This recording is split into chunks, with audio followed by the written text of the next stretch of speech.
আসসালামু আলাইকুম। সবার কি অবস্থা? আশা করি সবাই ভালো আছো এবং সুস্থ আছো। হয়তো তোমাদের আর পরীক্ষার বেশি দিন নেই, গুচ্ছ আর জাতীয় বিশ্ববিদ্যালয়। তো গুচ্ছের যারা পরীক্ষা দিবা তারাই ভালোভাবে প্রিপারেশন নাও, কারণ হয়তোবা গুচ্ছে অনেকেরই লাস্ট সম্ভাবনা। তারপরে তোমাদের হয়তোবা আরেকটা লাস্ট পর্যায়ে থাকবে, সেটা হলো তোমাদের ঢাকা সেন্ট্রাল ইউনিভার্সিটি। এরপরে হয়তোবা আর থাকবে না, আবার সেকেন্ড টাইম যারা থাকবা তাদেরকে দিতে হবে সেকেন্ড টাইম। সো সবাই একটু এই রমজান মাসটা মনোযোগ সহকারে পড়ালেখা করো, আল্লাহর কাছে চাও, দোয়া করো, ঠিক আছে? সো আমরা এর আগেও বলছি বা এখনও বলতেছি যে আমরা ঈদের পরেই কিন্তু আমাদের সেন্ট্রাল ইউনিভার্সিটির যে আমাদের একটা ফ্রি ব্যাচ চালু হয়, আমরা ব্যাচটা চালু করব। সো আমাদের হোয়াটসঅ্যাপ গ্রুপে সবাই জয়েন হও তাড়াতাড়ি। আমরা ঈদের পরেই আমরা ক্লাসগুলো চালু করব। ক্লাসগুলো দেওয়ার সাথে সাথে সাথে আমরা হোয়াটসঅ্যাপ গ্রুপে এক্সামের শিট দিয়ে দেব। মানে তোমাদের যে চ্যাপ্টারের উপর পরীক্ষা নেব সেই চ্যাপ্টারের শিট, আমরা এক্সামের শিট সেটা আমরা হোয়াটসঅ্যাপ গ্রুপে দিব। এবং এবারও বলছি যে হোয়াটসঅ্যাপ গ্রুপে এবার আমরা যাদের যেটা বই প্রয়োজন মানবিকের জন্য সেই বইগুলো আমরা হোয়াটসঅ্যাপ গ্রুপে পিডিএফ দিয়ে দিব। অর্থাৎ কারো বাংলা প্রয়োজন থাকলে বাংলা দিব, বা প্রশ্ন ব্যাংক থাকলে প্রশ্ন ব্যাংক দিব, ইংরেজি বা সাধারণ জ্ঞান। সো এই বিষয়গুলো আমরা দিয়ে দেবো। আর সাধারণ জ্ঞানের যে আপডেট টপিকগুলো হয়, যে আমরা যারা বই কিনে ফেলো কিন্তু সেখানে তো অনেক সময় আপডেট টপিকগুলো বাদ পড়ে যায়, সেই টপিকগুলো আমরা কিন্তু হোয়াটসঅ্যাপ গ্রুপে প্রিন্ট আকারে সুন্দর করে দিয়ে দিব, তোমরা বের করে নিতে পারবা। সো এগুলোই আজকে আমরা একটা গুরুত্বপূর্ণ ক্লাস করব। সেই ক্লাসটা হলো আমাদের, দেখো লিখে দিছি যে ব্যাকরণের পরিবর্তন। তোমরা যারা অ্যাডমিশনার আছো তারা সব সময় একটা বাংলা দ্বিতীয়, নবম দশম শ্রেণীর বাংলা দ্বিতীয় বইটা নিয়ে রাখবা, কারণ ওখানে তোমাদের এই যে বাংলা পরিবর্তন, অনেক পরিবর্তন হয় সেগুলো কিন্তু তোমাদের কি এই বইগুলোতে দিয়ে দেয়। তো যে এই দেখো যে আমি যে পরিবর্তনগুলো লিখে দিছি, এই জিনিসগুলো থেকে আরো কিছু পরিবর্তন হয়েছে। এই পরিবর্তনগুলো তোমরা জানতে পারবে না যদি বাংলা দ্বিতীয় পত্রের বইটা না কিনো। আমি এই কয়েকটা তুলে দিছি, এই কয়েকটাই তোমাদের ইম্পর্টেন্ট, মানে এই কয়েকটাই পরীক্ষায় তোমাদের অ্যাডমিশন পরীক্ষার টপিকে আসে, আর বাকিগুলো তোমাদের টপিকে নেই।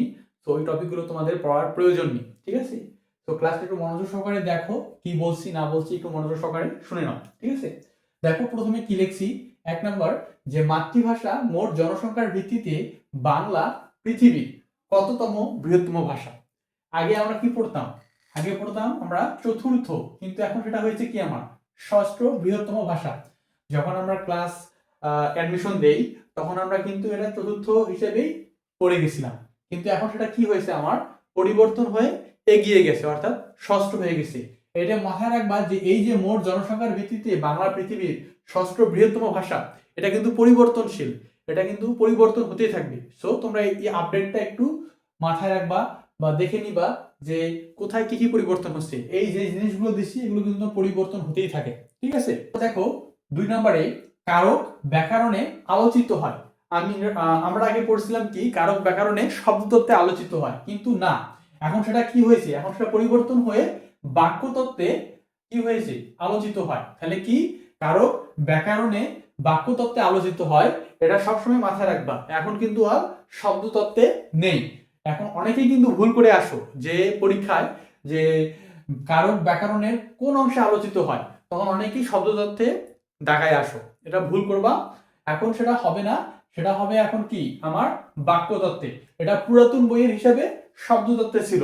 যদি তোমাদের প্রশ্নে এই বাক্যতত্ত্বটা না থাকে, যদি শব্দতত্ত্ব থাকে তাহলে সেটা দাগায় দিয়ে আসবা, কিন্তু যদি এই শব্দতত্ত্ব থাকে বাক্যতত্ত্ব থাকে তাহলে এইটা রাইট, বাক্যতত্ত্ব নট শব্দতত্ত্ব, রাইট, ঠিক আছে? সো এটা একটু মাথায় রাখবা। তারপর দেখো যে বাগধারা ব্যাকরণে আলোচিত হয়, এই যে প্রথমে ছিল কি আমার বাক্যতত্ত্ব, সেটা পরিবর্তন হয়ে কি হয়েছে আমার অর্থতত্ত্বে। সেম কেস যদি পরীক্ষায় আসে বাগধারা ব্যাকরণের কোথায় আলোচিত হয়, যদি দেখো যে বাক্যতত্ত্ব আছে, শব্দতত্ত্ব আছে, রূপতত্ত্ব আছে, কিন্তু আমার এই অর্থতত্ত্ব দেয়া নেই, তখন কি এই বাক্যতত্ত্বে অ্যান্সার দিয়ে আসবা। কিন্তু যদি তোমার এখানে শব্দতত্ত্ব থাকে, বাক্যতত্ত্ব থাকে, অর্থতত্ত্ব থাকে, রূপতত্ত্ব থাকে, তোমাকে মাস্ট এই অর্থতত্ত্ব দাগাইতে হবে, কারণ বর্তমান ব্যাকরণে এই অর্থতত্ত্ব দেয়া আছে। দেখো উম্মধ্বনি, উম্মধ্বনি আমরা তিনটি ভালোই তিনটি পড়ছি, কিন্তু এই তিনটির মধ্যে কি চেঞ্জ হয়েছে দেখো, দন্তেস্ব, তালবস্য, মূর্ধন্যস্ব, আমরা আগে এই তিনটা পড়ছিলাম, দন্তস্ব, তালবস্য, মূর্ধন্যস্ব, কিন্তু এটা চেঞ্জ হয়ে কি হয়ে গেছে, দন্তস্ব, তালবস্য, হ। এই মূর্ধন্যস্বর পরিবর্তে কি হয়েছে, হ হয়েছে। হটার আরেকটা কাহিনী আছে, এই হটাকে কিন্তু বর্তমান ব্যাকরণে তোমার অঘোষ ধ্বনি, অঘোষ মহাপ্রাণ ধ্বনি হিসেবে ধরা হয়। আগে কি ধরা হইতো, ঘোষ মহাপ্রাণ ধ্বনি হিসেবে ধরা হইতো, কিন্তু এখন বর্তমান ব্যাকরণে সেটাকে কি বলা হয়েছে, অঘোষ মহাপ্রাণ। এটা পরিবর্তন হইতে পারে, ঠিক আছে, এটা একটু মনোযোগ সহকারে মাথায় রাখবা। অনেক পরীক্ষা আসতে পারে যে হ তোমার কোন ধ্বনি, তখন যদি পরীক্ষা আসে যে ঘোষ মহাপ্রাণ ধ্বনি বা অঘোষ মহাপ্রাণ ধ্বনি, মানে যদি এই টাইপের থাকে, যদি উম ধ্বনি দেওয়া থাকে বা শীষ ধ্বনি দেওয়া থাকে, তো তোমার কি লিখতে হবে, এটা অঘোষ মহাপ্রাণ ধ্বনি। এটা তো একটা আলাদা টপিক। যদি বলে উম ধ্বনি কোনটি, হ, তারপর যদি দেয় তোমার ক, খ, উম, তাহলে তোমার অ্যান্সার দিতে হবে হ। আর বাই দা ওয়ে, যদি মনে করো যে তোমার এগুলো সব নাই, শুধু মূর্ধন্যস্বটা আছে, বাকি বাদ সব ক, খ, গ, এরকম মনে করো যে তালব, চ, ছ বা ত, থ, যদি মূর্ধন্যস্বটা থাকে তাহলে এটা অ্যান্সার হবে। যদি এই মূর্ধন্যস্ব থাকে, এই হটাও থাকে, তাহলে কিন্তু এটা কি হবে, হটা অ্যান্সার হবে, ঠিক আছে। তোমার এমসিকিউ কিন্তু তিনটা, অনেক সময় কি করবে যে নিচের কোনটি উমধ্বনি, তখন যদি এই দ্বিতীয় পারে যেভাবে তোমার মনে করো যে ক, তোমার দিতে পারে ক, খ, গ, আবার দিতে পারে খ নম্বরে তোমার ত, তারপর দিতে পারে তোমার খণ্ডক ত, তারপর দিতে পারে তোমার চন্দ্রবিন্দু, এইভাবে দিতে পারে। আবার এভাবে প্রশ্ন করতে পারে যে ক নম্বরে অ্যান্সার হলো হ, খ নম্বরে অ্যান্সার হলো তোমার তালবস্য, তালবস্য তো আছে, বাইদা দিলাম না, দিতে পারে তোমার ধরো চ, আবার গ নম্বরে দিতে পারে তোমার থ, এবং ঘ নম্বরে দিতে পারে তোমার হ, সরি, ঘ নম্বরে দিতে পারে তোমার, একটা উদাহরণ দেই, দন্তন্য, ঠিক আছে। এখন তোমার অ্যান্সার হবে কি, ক। যদি মনে করো যে এগুলো সবে আছে, এখানে কি আছে তোমার মূর্ধন্য ছটা দিছে, তখন তোমার এটার অ্যান্সার হবে ক। যদি এই অ্যান্সারে যদি তোমার ন দেয়, তাহলে তোমার অ্যান্সার হবে ঘ। তাহলে মাথায় রাখতে হবে তোমার, যদি প্রশ্নটা একটু মাথায় রাখবা, তোমার পুরাতন নতুন, এই পুরাতন নতুন এই কয়েকটা তোমার একটু মাথায় মনোযোগ সহকারে গাঁথা নিতে হবে। কারণ যদি মনে করো যে তোমার পুরাতনের যদি এমসিকিউ দিয়ে দেয়, তাহলে কিন্তু তোমাকে এগুলো দেখাইতে হবে, আর যদি নতুন নতুন দিয়ে দেয় তাহলে তোমাকে নতুন দিতে হবে। সবসময় নতুনের দেওয়ার চেষ্টা করে। অনেক সময় অনেক ঘাউড়া স্যার আছে না, যে মনে করো যে ট্রাই করে দেখে যে পুরাতন দিয়ে, তো এইটা একটু মনোযোগ সহকারে মাথায় রাখবা। আবার দেখো এই যে শীষ ধ্বনি, শীষ ধ্বনি এমন কোন ভার্সিটিতে দেখা যায়নি যে আসেনি, প্রত্যেকটা ইউনিভার্সিটিতে এই শীষ ধ্বনির প্রশ্ন হয়েছে, এমন কোন ভার্সিটিতে বাদ যায়নি এটা, ঠিক আছে। এই শীষ ধ্বনি প্রথমে কি পড়ছি, তিনটি পড়ছি, কি কি পড়ছিলাম, দন্তেস্ব, তালবস্য, মূর্ধন্যস্ব। কিন্তু এখন এই শীষ ধ্বনি কয়টা হয়েছে নতুন ক্ষেত্রে, দুটি হয়েছে, দন্তেস্ব আর কি হয়েছে ভাই, তালবস্য। এই মূর্ধন্যস্বটা কি হয়েছে আমার, বাদ গেছে, ঠিক আছে। এখন নতুনের ক্ষেত্রে কি হবে, এই যদি প্রশ্নে আসে যে শীষ ধ্বনি কয়টি, দুইটি, চারটি, তিনটি, পাঁচটি, তখন তোমাকে অ্যান্সার করতে হবে দুইটি। আর যদি মনে করো যে প্রশ্নে থাকে যে তিনটি, চারটি, পাঁচটি, ছয়টি, তখন অ্যান্সার হবে আমার তিনটি, ঠিক আছে। একদম কিন্তু কনসেপ্ট সহকারে বুঝাই দিচ্ছি, মাথায় একটু রাখবা। তারপর দেখো তোমার স্পর্শ বা স্পৃষ্ট ধ্বনি, এটা প্রথমে পড়ছো কি 25টি, কিন্তু এখন সেটা বাদ হয়ে কি হয়ে গেছে, 20টি হয়ে গেছে। মানে তোমার যে চ, ছ, বর্গীয় জ, ঝ, ইয়, এই চারটা পাঁচটা একটু বাদ দিছে যারা, ঠিক আছে। বাদ দেওয়ার কারণ অনেক কিছু আছে, এগুলো না বলি। তারপর দেখো সমাস, সমাসেও অনেক পরিবর্তন আসছে। আগে তোমরা সমাস পড়ছিলাম 6টি, আগে আমরা কি সমাস পড়ছিলাম 6টি, এখন হয়ে গেছে 4টি। কি কি বাদ দিছে দেখো, এরা বাদ দিছে তোমার দ্বিগু সমাস বাদ দিছে, আর কি বাদ দিছে, অব্যয়ীভাব বাদ দিছে। তাহলে এখন কি কি আছে, দ্বন্দ্ব আছে, কর্মধারয় আছে, তৎপুরুষ আছে, এবং কি বহুব্রীহি আছে। তাহলে মনে রাখবা সমাস 4 প্রকার। রিসেন্ট পরীক্ষাগুলোতে কিন্তু সমাস সম্পর্কে আসে, ঠিক আছে। সমাস 4 প্রকার, সমাজ থেকে তো প্রশ্ন অলওয়েজ হয়ে থাকে।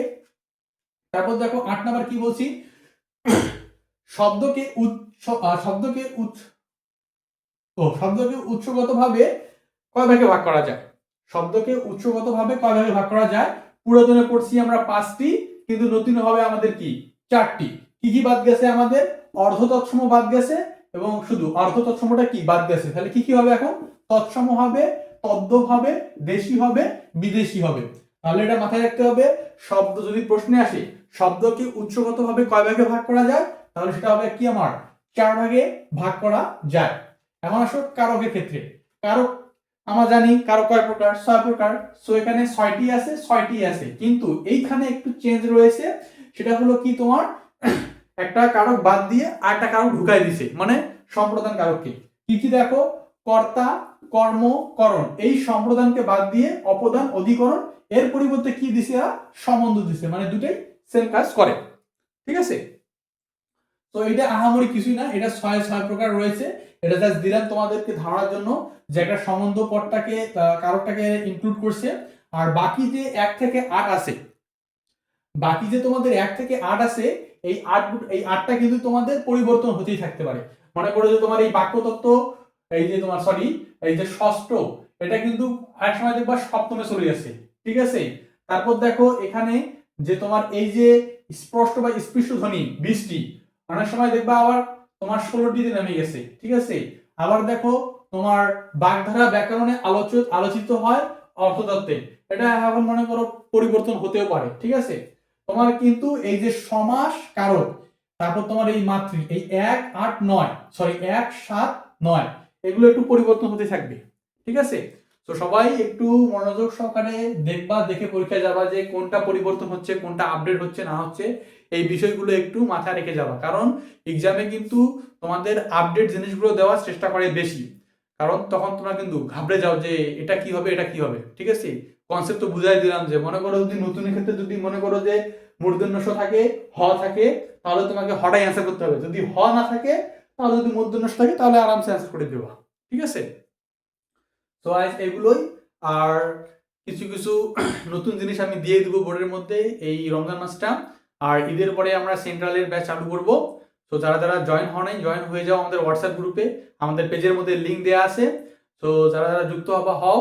আর বললামই তো সবকিছু ফ্রিতেই দিয়ে দিব, ফ্রিতে তোমাদের পিডিএফ পাবা, তারপর ক্লাস, এক্সাম সবকিছুই ফ্রিতে হয়ে যাবে। ঠিক আছে, তো আমাদের পেজটা একটু সবাই ফলো দাও, শেয়ার করো তোমাদের বন্ধুদের কাছে। এটাই চাওয়ার। তো সবাই ভালো থাকো, আল্লাহ হাফেজ।